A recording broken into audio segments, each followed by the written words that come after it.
महाराज जी, मनुष्य जन्म का उद्देश्य भक्ति करके भगवत धाम वापस जाना है, लेकिन जब करते समय मन बहुत विचलित होता है। मंदिर जाना, सेवा करना यथासंभव, कभी कभी तीर्थ यात्रा में जाना भी हो जाता है। क्या ये सब पर्याप्त है भगवत प्राप्ति के लिए? समझ नहीं आता क्या करें, और हमें कैसे पता चलेगा कि हमारा मनुष्य जीवन भगवत प्राप्ति के लिए भगवत भरोसा पर्याप्त है। हे नाथ, मैं जैसी भी हूं आपकी हूं, बस हमारे हृदय में प्रबल इच्छा है कि मैं आपको प्राप्त करूं। अब कैसे प्राप्त करूं ये आप हमें संभाल लीजिए। मूल में ये बात होनी चाहिए। इसके बाद कई बार हमने सत्संग में भी कहा है कि बाहरी व्यवहारों में मन लग सकता है, लेकिन निरंतर नाम जप में नहीं लग सकता, क्योंकि नाम जप मन को मारता है। व्यवहार में उसको चांस मिलता है, खुराक मिलती रहती है। जैसे हम तीर्थ याटन जा रहे हैं तो संसारिकता भी दिखाई दे रही, मन को चैन मिल रहा है। सेवा कर रहे हैं तो बातचीत और ऐसा, लेकिन जब नाम जप कर रहे हैं तो सीधे नाम का ध्यान, नाम का सुमिरन, तो मन मरता है। इसलिए मन को पसंद नहीं मरना। मरना किसको पसंद है? तो मन को मारने के लिए नाम बहुत जरूरी है। पर जो भगवत प्राप्ति है वो हमें भगवत आश्रय से निश्चित हो जाएगी। बस आश्रय को हम समझ पाए।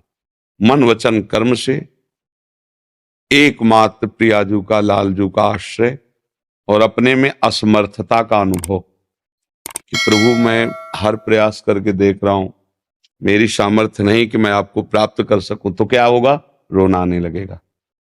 जब असमर्थ होता है कोई तो क्या, अब हमें चाहिए पर मैं गरीब कैसे प्राप्त कर पाऊं? मान लो बहुत कीमती चीज है, चाहिए पक्का, अब क्या करूं? मेरे में सामर्थ्य नहीं पर मुझे चाहिए।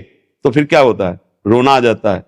बस रोना हुआ और रोते रोते प्रभु को पुकारे तो फिर भगवान के मिलने में संशय नहीं। कबीरा हंसना छोड़ दे, रोने से कर प्रीति, बिन रोए किन पाइया प्रेम प्यारा मीत। जिस समय गोपीजन प्रयास करती रही भगवान को ढूंढने का, और जब देखा अब नहीं ढूंढ पाई तो रहा नहीं गया, तो सब जोर जोर से रोने लगी। रुदु सुस्वरम राजन कृष्ण दर्शन लालसा, प्रभु के दर्शन की लालसा से उच्च स्वर हा कृष्ण। तो भगवान उसी समय उन्हीं के बीच में प्रकट हो गए। उसी समय वह लिखा, तासा महावीर भूत छवरी इसमय मान मुखाम्बुजा पीतांबर धरा सृग्वी साक्षात मन मन। तो रो रो करके भगवान को पुकारना ही भगवान की प्राप्ति का उपाय है। पर रोना तभी आता है जब अपने में हार आ जाती है कि मैं देख लिया, बहुत बार चल के देख लिया, मैं बार बार फिसल जाता हूं, मैं बार बार हार जाता हूं। हे हरि, मैं अपने को देख पा रहा हूं कि मैं आपको कभी प्राप्त नहीं कर पाऊंगा। मेरे आचरण ऐसे, मेरा मन ऐसा है, पर नाथ मैं प्राप्त करना चाहता हूं आपको। तो वो जो पुकार होती है वही पुकार आर्त पुकार कही जाती है। उस पुकार से भगवान की प्राप्ति होती है। लक्ष्य दृढ़ हो जाए, मुझे प्रभु चाहिए पर हम असमर्थ हैं, हम प्रभु लायक नहीं है। हम कोशिश करके देख ली, उनके लायक हम बन नहीं सकते। हे नाथ, अब आप अपने लायक बना लो, पक्का भगवत प्राप्ति हो जाएगी।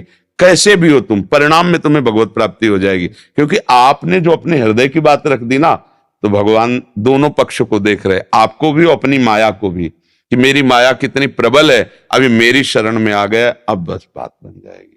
समझ रहे ना जी?